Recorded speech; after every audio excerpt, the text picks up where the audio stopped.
Welcome back to Milton Black Engineering Graphics. In part 2 of our AutoCAD intro series, we're diving into navigation basics and how to set up a new drawing. Let's jump in.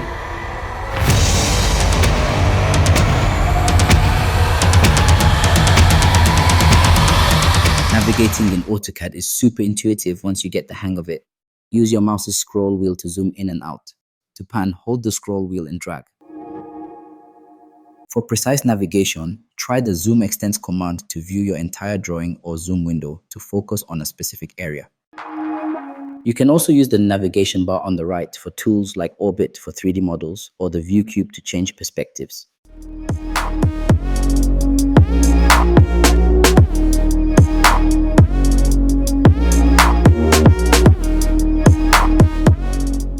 Let's set up a new drawing from scratch.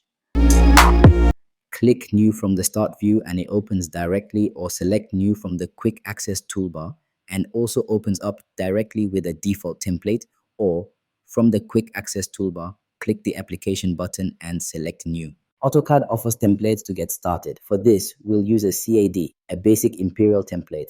You can choose metric if needed. First, set your units. Type units in the command line and hit Enter. This opens the Drawing Units dialog. For architectural work, you might choose architectural units with inches or feet.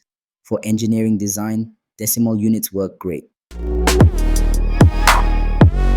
Finally, turn on the Grid and Snap modes in the status bar to help with precise drawing, as it might already be on by default.